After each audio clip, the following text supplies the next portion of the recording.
Review. Good morning, everyone. This is fantastic. Welcome to Political Intelligence, where, we're just here to get familiar with something maybe we didn't realize we needed to learn about, or maybe it's your burning desire and your passion for the topic that brought you to this particular workshop. We are so fortunate this morning to have Joe Carvalho doing technical. So mute, unmute. If you have any technical problems, let us know. Put it in the chat box. As the discussion grows, if you've got something, put it in the chat box. If Jason and James want to share their contact information for follow-up afterwards, we're going to have that in the chat box. This chat box will die at the end of the call. So if you see something you need to write down, please write it down. And we are going to have a gentle hook at 10:45. I'm going to gently remind us that we're going to wrap up at 10 of. We're going to wrap up so that at 5 of we are off and getting a drink of water and using the bathroom before the next workshop. So, fantastic Saturday morning. It looks like we have about 36 people signed up for this workshop, which is amazing. And it's called Economic Inclusion. Today we have James Burke, who serves on our City Council in New London, and we have Jason Ortiz, one of our amazing activists on the DCRIM front. And so without further ado, I know that their mics will go live and I will mute mine. So welcome, thank you. Right on. Thank you, Sherry, and thank you, Joe, for bringing this conversation together. Me and Joe were talking about this over the last few months of how to have a focus on the economic side of how to make sure all of our campaigns and Democratic Party town councils are as diverse in regards to income levels. And so as we know over the past few cycles, right, economic populism, the broader term of appealing to the broader set of lower income needs and desires, has been used both the Democratic Party and the Republican Party in different ways to win elections. And so this conversation today is going to be both about why ensuring economic diversity in our movements is really important, not just because it helps us win elections, but also because it helps us build better policy. And so, real quickly, I am Jason Ortiz. I am a political consultant and usually campaign manager for progressive campaigns. I've done a number of campaigns in mostly the New London County area and then also Hartford County. And so I also served as executive assistant to Wildelise Bermudez, City Councilwoman Wildelise Bermudez at Hartford. So I do have some municipal governing experience as well. And, there's a lot of similarities between the campaign world and the governing side of things when it comes to economic inclusion. But for me, I primarily work in areas that are majority folks are either lower income or working class. And so it's been vital for all of us to be able to speak to the needs of folks that are, say, on minimum wage or, other types of assistance as we go through our process of trying to win elections. And personally, I was born in New London. I grew up in Norwich, Connecticut, and I've lived in Hartford for the last few years. And so I definitely see all of those different types of folks moving together towards winning. And some of the experiences I have, for example, was as campaign manager for the Chris Soto campaign in New London. And that was one where we definitely had the majority of our votes were folks that primarily don't get involved in politics very often. As we see through the data around who is a non-voter in both Connecticut and the general population at large, right? Half of our population doesn't vote, and the vast majority of those folks are lower income. And they don't vote because they feel like they're not included in the process, or participation isn't going to get them what they're looking for, and they're not really seeing the economic changes that they need. So as we go through deciding how are we going to win campaigns, what communities are going to reach out to, we know now that ensuring that we include things like paid family leave, raising the minimum wage, all of those types of efforts. Or this year it was also the safe scheduling bill that made it through that James can talk about a little bit later. But I want to talk a little about as far as campaigns go. And as everyone has done door knocking or phone banking, making sure that you're appealing to your demographics is going to be super important. And knowing which parts of your community maybe aren't necessarily included is going to be super important. One thing for places like New London and Hartford is that there are entire residential communities in our districts that are highly non-voter, right? And so as we're figuring out where we're going to door knock and where we're not, including the spaces that maybe in Van or in other, lists don't show a ton of voters, there's actually a lot of votes in those apartment complexes, trailer parks, in other places where folks generally aren't included, that can be the difference in winning elections, right? So when Chris Soto was running, he had some amount of middle-class educational support, but for the most part, it was lower income Latinos that we brought out that weren't on anybody's list at all. So, we had hundreds of votes that our competition just didn't talk to at all, right? And I think that was in part because they didn't really know how to speak to them, right? And I think that's where campaigns that choose to speak to folks that are generally not included, you can have a huge success there with tons of votes that your opponents are just not actually talking to. And so we did see this play out on the broader scale at the federal level with the campaigns of Bernie Sanders and Donald Trump. Both Bernie Sanders and Donald Trump used economic populism to really boost their campaigns and bring out folks that traditionally were not normally included in the process. And that translated directly into primary wins and for Donald Trump for the presidency. And so we're seeing this happen. Now, when we start talking about Eastern Connecticut, we look at our DTCs, we can tell that in most places, they don't have a ton of folks that are of lower income or people of color. And we may lose some really tight races because we just didn't get our turnout up enough. And that's definitely something that happens constantly. And so, as someone that has both won and lost campaigns by either successfully appealing to folks of lower income versus not successfully, I think this is something that we should make sure is included in all of our strategic plans. I was also the campaign manager for Martha Marks for state Senate. And we lost that campaign by less than 1% of votes for state Senate, less than 1%, right? And New London is, of course, a place that has a higher proportion of folks that are lower income than, say, East Lyme, right? In East Lyme, the turnout was like 90%, right? And so the economic outcome, right? The folks that were of higher income in East Lyme came out. New London's was closer to 60%, and we lost the campaign because of the difference, right? And so we spent a lot of time making sure that places like Waterford and East Lyme, very much knew who Martha was, but we probably should have spent more time in New London, making sure folks that were just not part of the process made it out to vote that day. We could have won the election had we done that, And so looking back, that was definitely something that maybe I would change moving forward, right? I should have spent more time in New London.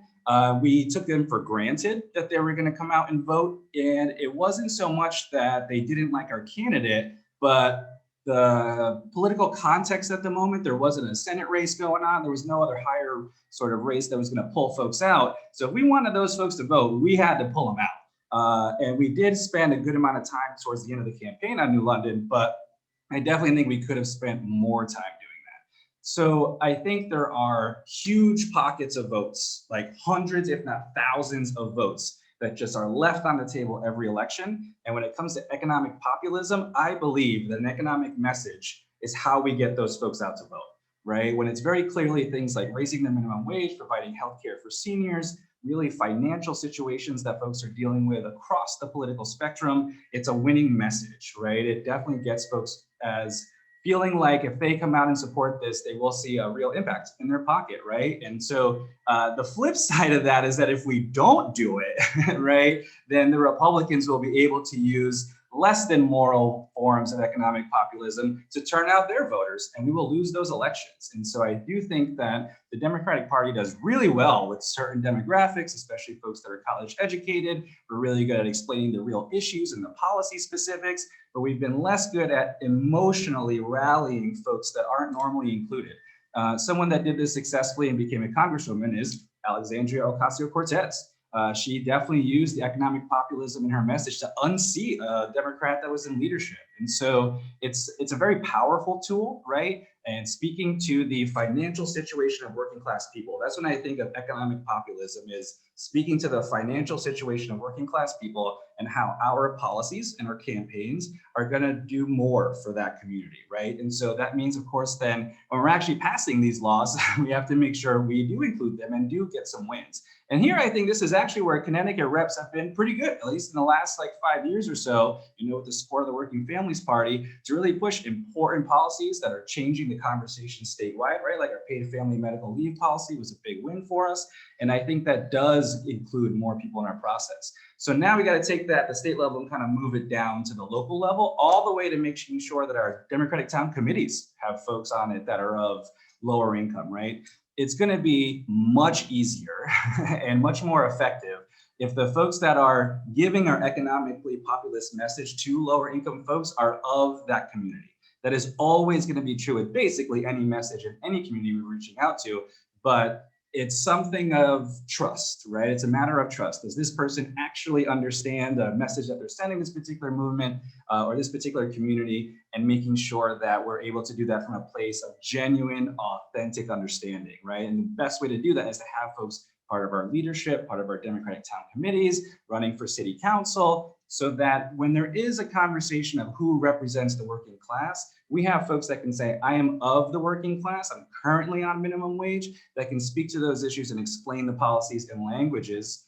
that those communities understand. And that's not just a matter of English versus Spanish, right? I'm talking about sort of academic English versus the normal street level explanation of how a policy impacts somebody's direct life, right? So I think as we go through this conversation, that there are lots of strategic reasons why we want to make sure that there are folks of all different backgrounds at every level of our campaigns, at every level of our party structure. And I will just end saying that I think there are thousands of folks that would love to get more involved if they felt like there was a place for them. And we definitely have some work to do there, right? Just to make sure that those means don't dominate conversations and make folks that are lower income feel uncomfortable, or that they don't understand things as much as others, because their perspectives are going to be just as important in winning and pushing real policy. So, just interested in what folks are thinking about as far as the DTCs and campaigns in their neighborhoods. And maybe we can go through today and even talk through some of the specific contexts y'all have been in,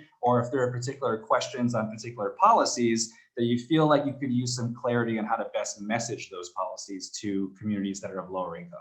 We definitely spend a lot of time on that part, so I'm happy to help folks do that. Or if it's a matter of DTC recruitment, how do you message that particular offer, right? To actually join the party and be part of it. That also takes its own specific messaging. But I'll kick it over to James from here, and we can get into the details after James introduces himself.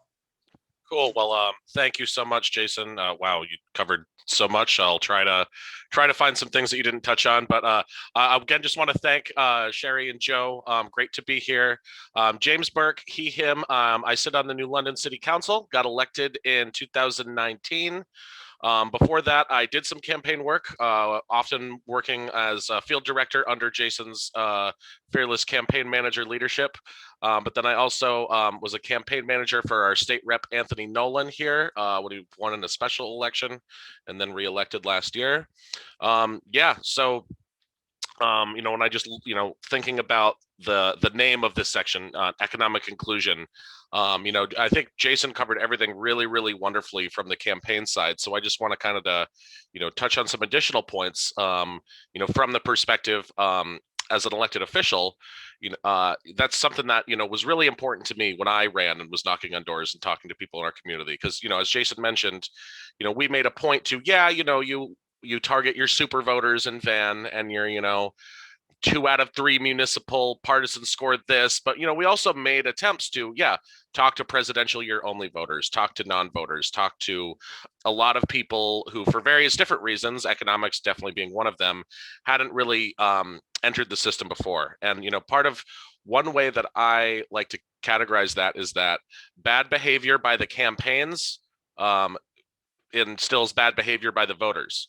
Because we have limited resources, right? So we have limited resources to go get to the number of votes we need to win. So when we have limited resources, it's more of a sure bet to talk to those people who are probably going to vote in the municipal election, in the midterm election, et cetera. And it is a heavy lift sometimes to take the risk. If I spend 4 hours talking to people who have only voted once in the past 10 years, what's that return on my investment? But that's why I especially think it's important to continue that investment, not only just during election season, but, all the time. And I really think it's going to happen through culture. One example one thing that when I ran that I wanted to do that was just elected in 2019 that I was not able to do because of the healthcare pandemic, but we wanted to start offering childcare at our city government meetings. There was, several times that, I knew of parents who, would have come to give public comment or to testify at a city council meeting. And there was kind of times where, around our couple budget seasons ago where, people inevitably just, tried to bring their kids, and some were on great behavior, some not so much. And we kind of just like grassroots threw together a back room and had a teenager, volunteer. Somebody went across the street and got some juice boxes. And, it's just like, wow, why shouldn't this be the case? If you don't have childcare should not be offense preventing you from participating, in public government. Obviously, in the world where I've yet to have a meeting inside our city hall since I was elected, that hasn't happened yet, but that's something that, when we open back up in person, that I'll be looking to. And I just wanted to cite that as an example because when it comes to economic inclusion, I really think, those cultural changes are what it's going to take to bring people in to the political process, for good forever, whether that be, maybe there's one particular issue at, the town council or the board of education that they're really passionate about. And it takes a certain amount of privilege to just be able to even come and participate in the process, whether that be childcare, whether that be time off work, et cetera, so that, we should be looking to tear down as many of those barriers as possible. And because if people can get there, I'm sure as most people on this call are familiar, once you sort of get your foot in the water, oftentimes this, politics and public policy, tends to be you can dive in head first. So, let's find those pathways for people who may not have found them yet. And as I just want to remind everyone who hears, taking the time out of their Saturday on a beautiful morning to come hang out and develop their political intelligence, should definitely challenge themselves, to ask, how am I going to do that work? That's something I ask all the time. I purchased a home recently this year and kind of moved from an apartment on one of the, maybe slightly more affluent streets in town to, I have a great neighborhood, but it is probably a lower median income on the street where I live now. So just in, conversations with the neighbors that I've had so far, sometimes when, I have to, check myself, well, I'll start talking about a current event, and, I can tell that they're kind of trying to, put up the facade that they know what I mean. And I have to realize that, oh no, I need to speak in much more plain terms. I shouldn't have the privilege of assuming that, they necessarily know what a mill rate is, that they necessarily know, what the contents of a piece of legislation are by its name. So, from that point of view, I definitely would just, love to get into, all the questions and discussion, but, that's one thing that I kind of wanted to start with in centering, like, how do we as, sort of leaders within the Democratic Party challenge ourselves to create a more inclusive culture so that, poor, middle class and working class folks can really feel like they have a place in our party. So with that, I'll kick it back over to you, Jason. Great. And so I see we already have a couple questions. I'd love to hear from folks. I'll just add quickly too that you can do this explicitly in your campaign planning, right? And so you're going to have your general campaign plan. These are where we think we're going to get X amount of votes from these different neighborhoods. But one thing that me and James did often was say, okay, that's set. We're going to put that in motion. Now, who are we missing?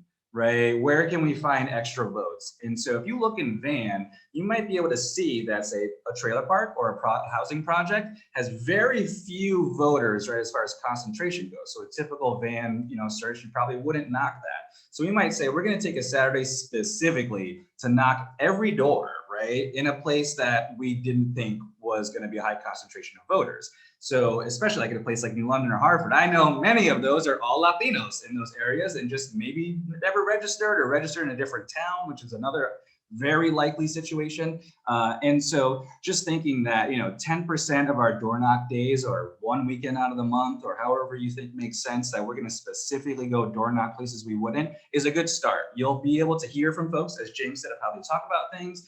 And I think the sort of concept of code switching is going to be very important for anyone that is training door knockers, right? Being able to say the same thing in various ways and thinking of the language that folks you're talking to would understand, right? And not to discredit, low information voters or to talk down to them in any way. But if you're having a conversation with somebody that simply is not an expert in a particular field, right, you're going to talk about that very differently than if you would somebody that has a master's degree in that particular subject, right? And so the difference between those conversations is how you code switch, right? The words you use in that process. So as we do trainings, we should be even breaking down, this is how you talk about minimum wage. This is how you talk about minimum wage to people on minimum wage. This is how you talk about minimum wage to people making over $100,000 a year, right? You can break it down more fully. And I think that's how we start to crack the code of doing this, not just in like, I know how to do this in one specific sense, but how I do this for all issues, right? Like, how do I reword things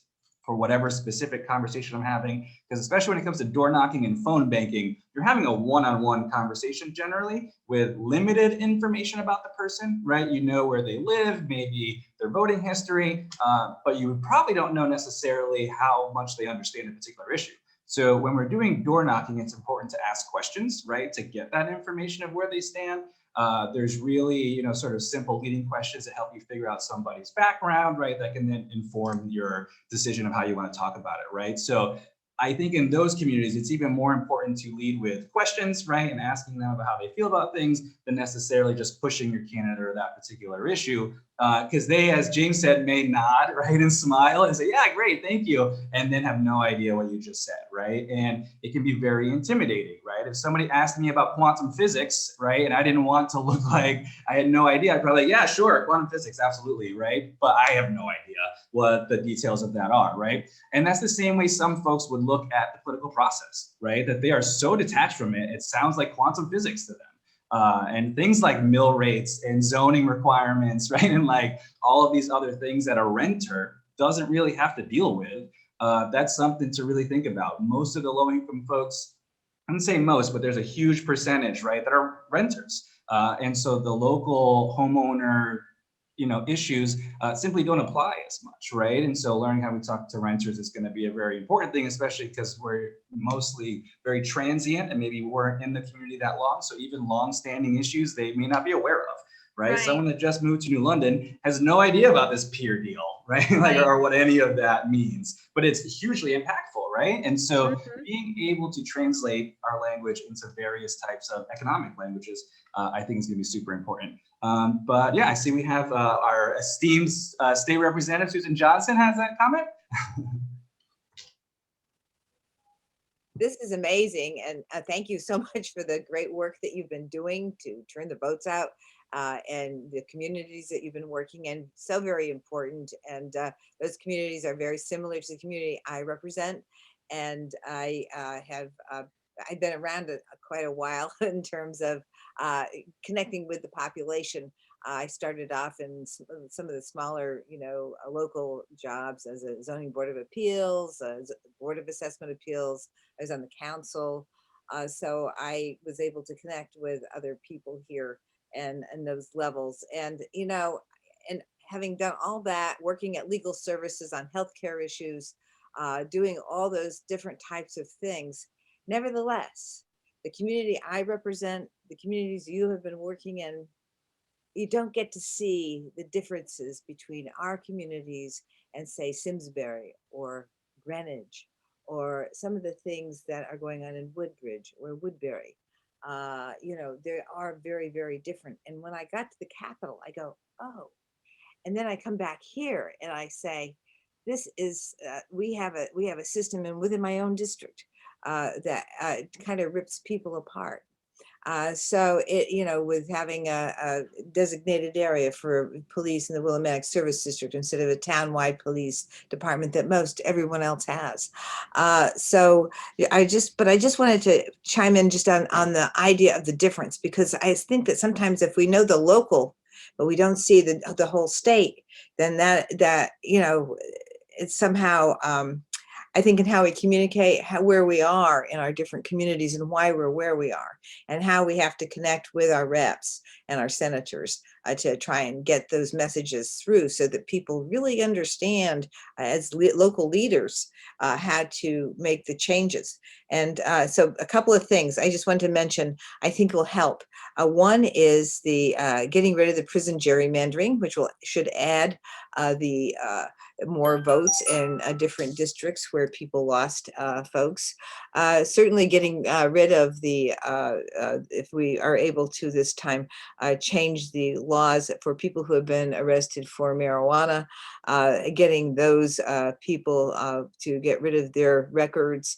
That is going to help people. Those people are going to be very aware, I think, of some of these voter law changes. And also early voting, no excuse voting. These will help people in low-income communities come out, be able to do an absentee. They wouldn't have to stand in line. Not that our lines are like Georgia's, but on the other hand, you know, having to take that time out with a child or with an elderly patient, a person that you're living with or caring for, could be a real problem in getting out to vote. So those are some of the things. The other things that might be helpful is to help us work with our regions so that we can start looking at not being such a threat if we change the zoning rules, right? This has been a 24-hour hearings on this stuff at the Capitol. Wow. I mean, that's intense work. And so trying to make sure we do more regionalization with our school systems.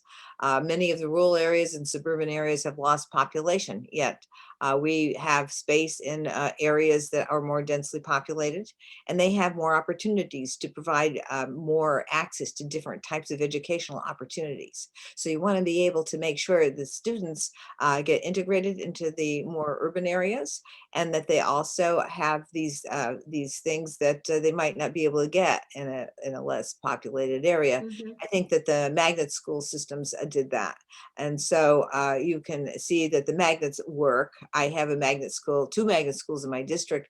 Both, I have 22 sending towns. So then you don't get into the problems with all this fear about people of lower incomes or different races, and you get the integration and you get the population that we're supposed to have with people working together to make our lives better. So so those are the kind of things that I wanted to speak on and kind of connect everybody with, because that's what I wanted to make sure that we all understand that there, all these communities, 169 towns, everyone has a different type of government. Everyone has a different type of economy. Everyone is different. And we don't know, you can't tell me what's going on in the town next to you.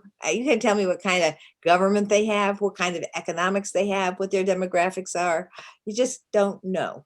And so we need to start talking to each other about what's going on in the next town, so that they can understand who we are and not listen to the garbage that had been promoted by the far right on how oh, Hartford wastes its money. No, Hartford's been missed out of its money for years. We have a deficit in terms of how we pay for payment in lieu of taxes for these places. We don't even count nonprofit halfway houses that are put in all of our communities in terms of not receiving any money, which what does that do? It hurts the students, it hurts the children, because the children are not getting the education cost sharing money. Now, we did make an agreement. I don't want to take any more time, but we did make an agreement to, over a 10-year period, equalize the education cost sharing formula, which has been underfunded since Weicker was the governor. Since Weicker was the governor, we have been underfunding our communities of color and our poorer communities. We've been segregating them. And so this is something that, you know, having that deal and now we have Lamont, who has come out and taken that out of his budget, but the Appropriations Committee put it back in. So we've got the plan, but we're going to have to make sure we hold strong and we don't let him take that away from us. I don't think he understands the whole history of how this has created a real problem. The other one thing I wanted to mention is the fact that Senator Looney has a bill and was passed into law in February that worked to do more equalization and funding of more densely populated areas that have been underfunded severely with payment in lieu of taxes. And so he's created a 3-tier system now so that the districts that have the most pilot will be funded at a higher rate than the other 2. And in fact, there were towns in the richer communities that didn't have any need for pilot, but were getting pilot money anyway, which is an absurdity. But it just shows you that the history of how some of these little things that go on in the budget can affect us, and it goes to Absolutely. structural problems. So I won't say any more, but I just wanted to throw some of those ideas out there. And again, thank you so much for your work. And this, of course, it's really stimulated a lot of thoughts in me. So thank you. I know. It's fantastic. And this year being by Zoom, we can't have the parking lot meetings and the follow-up like 4-hour conversation later on. But that doesn't mean that we can't now that we are going to be able to get together. So, we look forward to Jason and James. Maybe we could do something later this summer where we can be outside and talking about it some more, because door knocking does matter, and motivating people, but also meeting them where they're at and never making someone feel stupid. I mean, people are busy. When I was teaching in Putnam, there was a book in the teacher's room about the cost of poverty. And, if you're busy just trying to feed your family and keeping a roof over your head, that is your main concern. And whether it's Maslow, you can talk about it in any which way you want, but it is definitely the priority. And so families can be invited to participate by that single door knock person who might be the person that inspires you. And so that's why I put in the chat about lists and paperwork being so detailed, so that we do have good voter contact with a good address with an apartment number. Or, I've door knocked trailer parks where I've just decided this has become a lit drop. I'm just going to go to everyone because I can't figure out what this list is telling me what to do. So awesome. Now we had a question from, I believe it was Sarah, in the chat box, and I put we should let Jason and James take a tackle at it. James, do you see, or Jason, do you see? I can see it. Yeah. All right. Sure, Jason, I can take the first stab at this if you want. Yeah, so from Sarah, a big problem is having quasi-Dems on our DTCs in conservative Trump-leaning towns with little diversity. It is hard to rally a white privileged group. This needs to be discussed, and we need to help such towns. The Republicans have strategies using racism, lies, fears to get their candidates elected. How do we fight this? That's a great question, Sarah. I'll let you in on a little tip that it tends to also happen in Democratic strong-leaning towns, because if the Democratic candidates are kind of presumed to win in highly dense urban municipalities, then a lot of folks will put a D next to their name, just for pragmatic reasons on that those candidates are more likely to win. So maybe not full on Trump leaning, but we definitely have some moderate to what I would call maybe moderate Republican leaning members of our DTC, or rather better said had. When I as one of the youngest person on the city council, when I kind of got involved here in my town 6-7 years ago, there was a big push to amongst a lot of young people to get more young people elected, but that being said, that movement quickly became very cross-generational and really became more of a movement to unseat some of these elected officials in town, but also Democratic town committee members that were really champions of these Democrats that were really not voting like Democrats, just as the status quo. So in terms of what to be done about that, flipping the script back to in conservative leaning towns, I think there's a few different ways to go about it. I mean, you can have in general, I'm not a fan of like litmus tests as a means to do this. Well, if you're not with us on public healthcare option 110%, then not, or specific. And it is important to ask specific policy questions of people, but in general, I think more trying to keep it about value statements, because even if they're in political leadership, we getting back to this sort of economic inclusion message. The same way, when I was knocking doors for Bernie Sanders in New Hampshire, 2 years ago, there were many poor people who said, it was between Bernie or Trump, which is, something that come at occasionally. So again, just always centering around the question that you can push people in the right direction, and not to always just go to the opinion of these people are the enemy, see, can these people be moved in the right direction first? And then if they can't, we can talk about, trying to replace those people for someone who more accurately reflects our values. I'm just going to jump in before Jason. So DTCs, I live in Brooklyn, and we voted to make ours smaller just so that we could not have all these vacancies, and our quorum requirements were smaller. So sometimes it's not all about numbers being really big, it's about quality. And so maybe changing the size of your DTC is an option. Go ahead, Jason.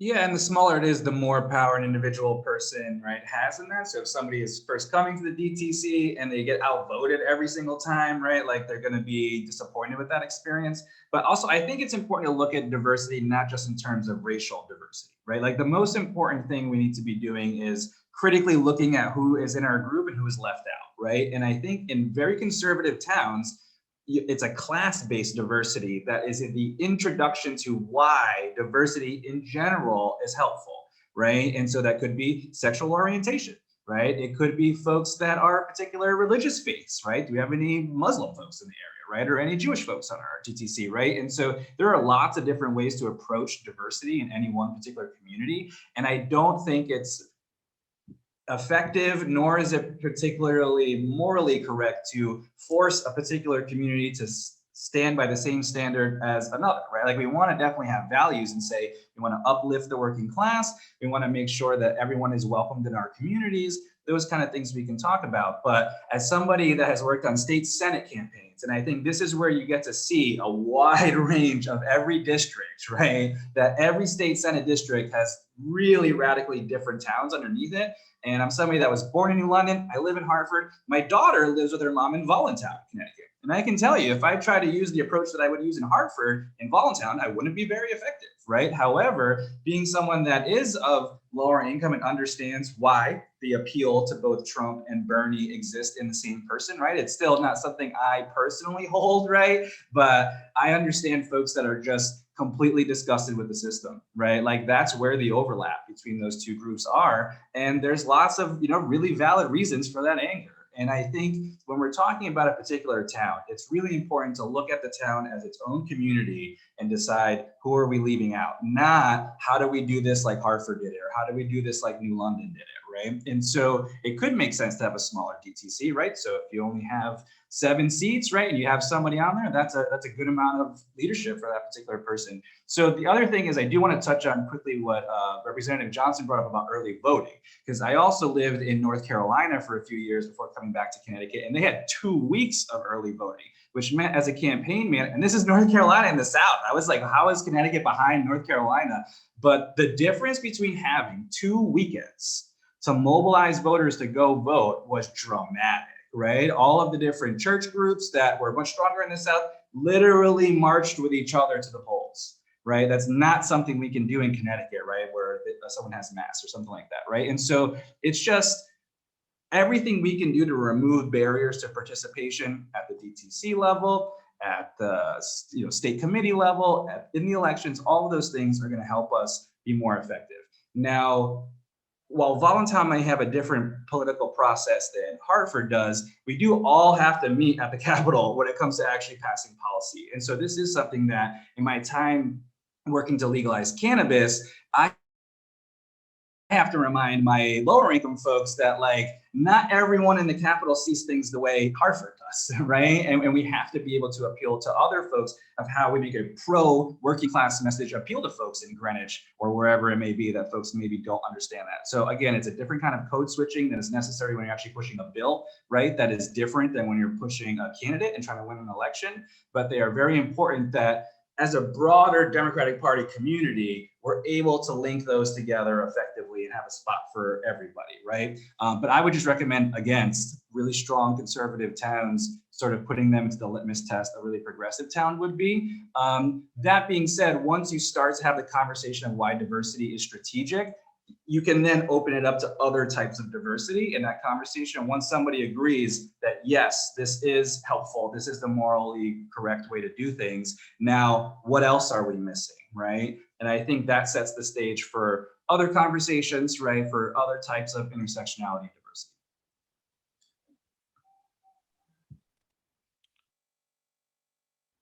Cool. So I see we have an additional question from Joe. I feel like Bernie and Trump were both seen as authentic. How much do you think economic populism and how much of this they tell it like it is authenticity, or is it intertwined? I think, yeah, it's definitely intertwined. I think um, it definitely is both. I think as politicos, we would tend to probably overestimate how much of it is economic populism. Because, and I could, again, from knocking doors from New London to New Hampshire of voters that often personalities. For example, I supported Bernie Sanders in the primary. I'm also a big Elizabeth Warren fan, and I remember knocking a door of a person up there. Again, one of these kind of and they were not a Trump voter. They were they were a progressive Democrat. But even then, they just, I just don't like Liz. I don't know. I just don't like her. And what's that about? Is that unconscious sexism? Is it But yeah, I mean, I think in general, especially on a national level, that personalities often are unfortunately far more central to a voter's decision process making than policy. Certainly politics are personal on a local level too. The main difference being is that the sample size is small enough that you actually your representative could theoretically go and meet all of their constituents, or at least attempt to meet all of their constituents. So yeah, I mean, I don't know if you have anything. I definitely think it's intertwined. And I definitely as and getting outside of just Bernie and Trump, but like thinking of it more broadly as like the Democratic Party's genuine economic populist message, or the Republican Party's attempt to co-opt economic populism really as a way to use patriotism as a weapon against the Democratic Party, and kind of creating confusion amongst within our class solidarity, that I don't necessarily know exactly what the best way to fight back is, but I know it can't go unchecked. So interested to hear anything you might have, Jason. Yeah, so I do think it's both, but I think it's very clear economic populism in a lot of senses, in that Bernie quite literally said it's the working class versus the billionaires, right? That is a literal economic populist message, right? Trump also did a similar thing where he just started attacking all of his fellow Republicans as elite sellouts, right? Like right away. And, was coming at it from the I have the receipts. I know you guys are bought and sold because I've been buying you, and, went a very, internally aggressive message, so that the poor Republican leaning folks felt like finally we have somebody in this side of the party that is talking about the rich exploiting us, right? And so somehow he was able to be a blue collar billionaire, right? Like I heard that term. And so that is some amazing spin, to be able to be a billionaire and claim that you're, a working class champion, right? But he did it. And he did it by having a very authentic message that these people are screwing the masses of us and we should fight back, right? So they were very explicit. Also, they were both very simple in terms of what it was that they were proposing that they would do as president. Bernie Sanders was going to give everybody health care. There was nobody, I think, that was participating in the political process that didn't know Bernie Sanders wanted to give everybody health care, right? And so there are millions of people that would have directly helped. And so the simplicity of their message, I also think, was part of it. It is authentic. They were both authentic in their own way, right? And have been for many years. But I think it was the clarity of, this person, if I vote for them, is going to do this other thing. Far too often, Democrats are very complicated in our policy, and we don't explain things in rice and beans, as Puerto Ricans say. So folks get confused. They just don't know what exactly it is you're going to do. And if somebody doesn't know, it's hard to build trust between that situation, right? Where Bernie and Trump, very specific in what they did. So I think we can literally advocate for the same policies and say them in a more simple way that really gets down to how this impacts a household. And that would be more effective. So pilot funds, right, is one that actually, when I ran for state rep as a student, I got tripped up on pilot funds. Never heard of that term. It was something that did not make sense to me. It was not relevant in my opinion, right? And this is as a college educated student to, University of Connecticut's funding, right? It's directly actually impacted, right? But it's one of these things that even somebody that was relatively educated, I hadn't even heard that term. So I want to make sure that it's not just a style choice, right? Like there is a strategic us versus them situation with the Trump and Bernie that works well on a federal level.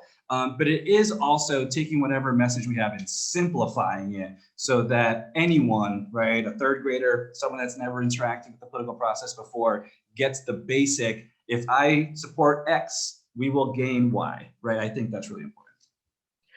Well, and I think that, we have touched on some things that this year is a municipal race. And so we can talk about these things with our neighbors and motivate them to register to vote if they're new, go to those places that are more populated and that may have new families there. One thing I want to do is we have 2 minutes left before I have the hard hook. There was a question about how do we think President Biden is doing presently with talking to for the common purpose. So what do you think? How do you think the president is doing in 1 minute each? How do you think, James? Yeah, I mean, I'll say that he has exceeded my expectations. Especially on the economic front. I mean, it definitely, has, this moment has called for bold action. And, over on the economic front, definitely agreed that he has met the moment, outside without getting too insidery, because I can't follow DC as much as I'm able to follow City Hall or Hartford, but it seems like that, progressives have been, given a serious voice. And interesting living in New London. I was at the Coast Guard Academy, with some anti-war demonstrators the other day, and just kind of realizing that outside of some of these farther leftist foreign policy issues on economics and on internal policy, I think he has for the most part met the moment and to create that unity. Obviously, what's noteworthy to me is that despite that the Republican Party just remains so universally polarized against everything that we are trying to do. But yeah, so that's my 60-second version. Thank you. Yeah, definitely a tough one for 60 seconds. I think he's doing all right. I have some issues with his drug policy, and I actually think his approach to drug policy hurts us with working class white folks because the fentanyl crisis is definitely massively affecting us there, and he's still a bit on the lock 'em up side. But I will say, outside of his personal viewpoints, his effect on the Senate and the legislature has been dramatic, right? The way the Senate is talking about drug policy is much more progressive. And so, despite my disagreements with Biden personally and his personal viewpoints, it's clear his victory is changing the government's approach to lots of things, right? The economic side of things, for sure, the stimulus packages are going to be impactful, and people definitely see that happened, right? And so I think it's important that we continue to look at making sure we continue down that path while bringing in some of these other issues that maybe we think are not related to economics, but in the impact of who it impacts, the economics determine who is able to get social services, who's able to access rehabilitation services, things like that. So,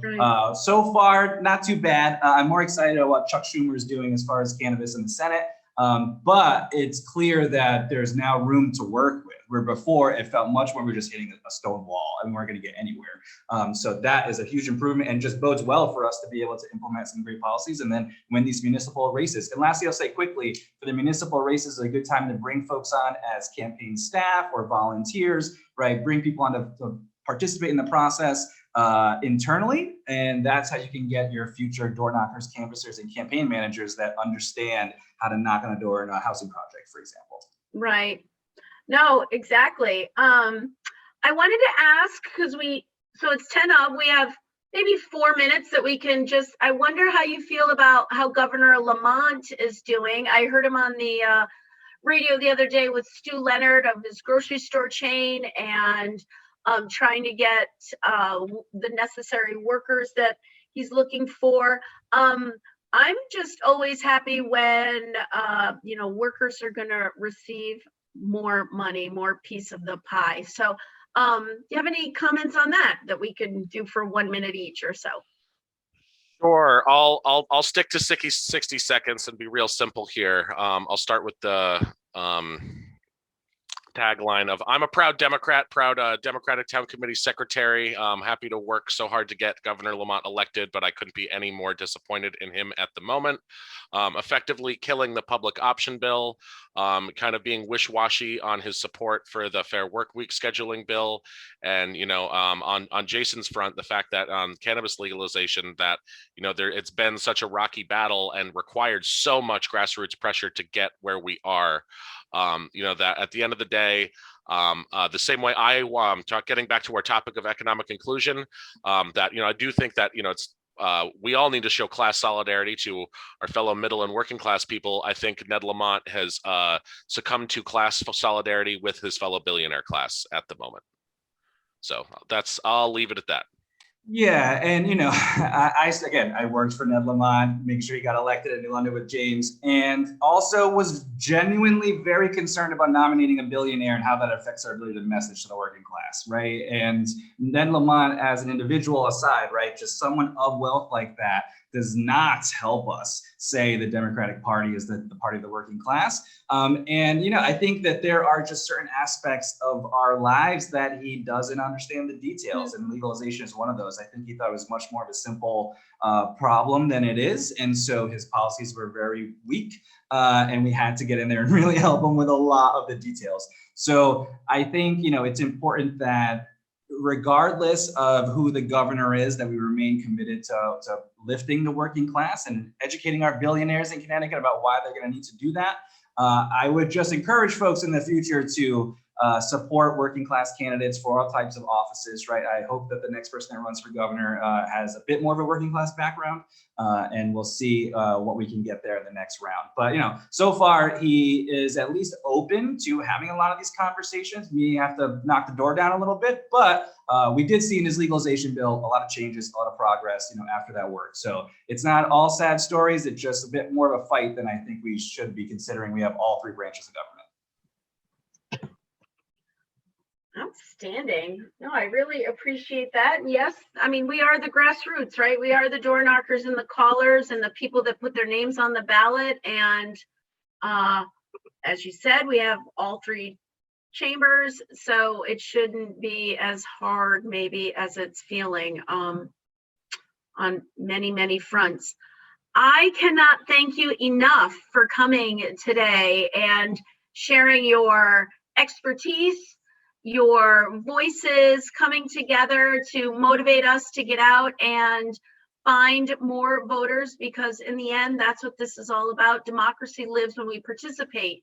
And if we're afraid to participate or we can't because there are roadblocks in the way, then we need to knock that right out. And I think you gave us some great ideas to go forward to our own DTCs.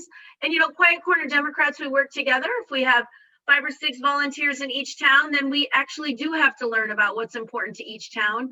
I've been out door knocking for municipal candidates in towns that, I've never lived in. And it really does work to get out there and touch the voters. So thank you so much for motivating me. If anybody wants to door knock later this afternoon, I'm free.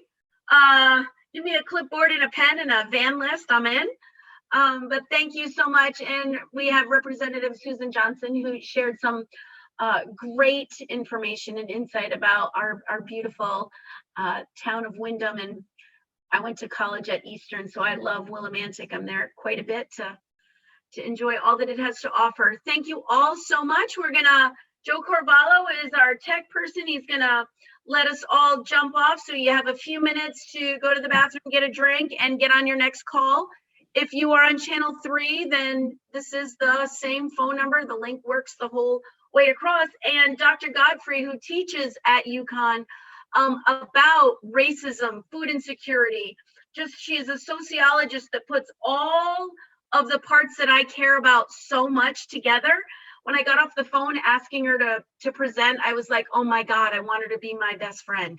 She's just so fantastic. So if you're not signed up for it, think about it. She's awesome. to stay on this line. And if you are not, then hopefully you'll get to explore other topics to make you stronger at the doors and on the calls. Thank you.